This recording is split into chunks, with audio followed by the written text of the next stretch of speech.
Mass మహారాజా రవితేజ. అప్పట్లో రవితేజ అంటే hero and కామెడీకి కేర్ ఆఫ్ అడ్రస్ గా ఉండేవాడు.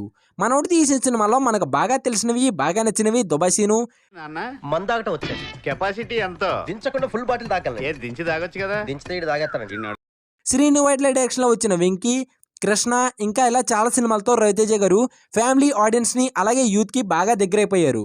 పూరి జగన్నాథ్ డైరెక్షన్ లో వచ్చిన ఈడియట్ సినిమాతో టాలీవుడ్ లో తనకంటూ ఒక క్రేజ్ తెచ్చుకున్నారు. నిజం చెప్పాలంటే రవితేజ అంటే ఈడియట్ సినిమా ముందు, ఈడియట్ సినిమా తర్వాత అన్నట్టు మారిపోయింది. ఇలాంటి కామెడీ అండ్ మాస్ క్రేజ్ ఉన్న మన హీరో మాస్ మహారాజా రవితేజ గారు రీసెంట్ టైమ్స్లో యాక్షన్ సినిమాలు అయితే చేస్తున్నారు. ఇలా దీనివల్ల fans and comedy movie lovers Ravi Teja garu comedy అయితే చాలా మిస్ అవుతున్నారు. ఫ్యాన్స్ కూడా డిమాండ్ చేయడంతో రవితేజ గారు మళ్ళీ కామెడీ జోనర్లో ఒక సినిమా చేయబోతున్నారు. సామాజిక వర్గంలో సినిమాకి స్టోరీ రైటర్గా వర్క్ చేసిన భాను భోగవరపు రవితేజ గారికి స్టోరీ చెప్పారంట. ఆ స్టోరీ కామెడీగా ఉండటం, ఇటు ఫ్యాన్స్ కూడా కామెడీ సినిమా గురించి వెయిట్ చేయడంతో ఈ సినిమా ఓకే చెప్పారంట. ఈ సినిమా కథ బాగుంది, నువ్వే డైరెక్షన్ చెయ్యి అని రవితేజ గారు రైటర్ భాను భోగవరపుకి చెప్పారంట. మనలో ఉన్న ఒక మంచి క్వాలిటీ చెప్పనా, మనం ఎదగడమే కాదు మన తోటి వారిని కూడా పైకి తీసుకురావాలి అన్న ఫీలింగు మన హీరో మాస్ మహారాజా రవితేజ గారిలో ఉందని నాకు అనిపిస్తుంది భయ్యా. ఇది చాలాసార్లు కూడా ప్రూవ్ అయింది కూడా.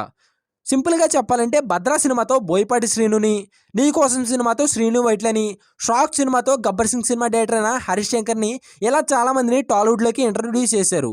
మనసున్న రాజా మాస్ మహారాజా రవితేజ. రవితేజ ఫ్యాన్స్ అయితే ఒక లైక్ కొట్టండి ఫ్రెండ్స్. ఇలాంటి సినిమా కబుర్లు కావాలంటే మా ఛానల్ని సబ్స్క్రైబ్ చేసుకోండి.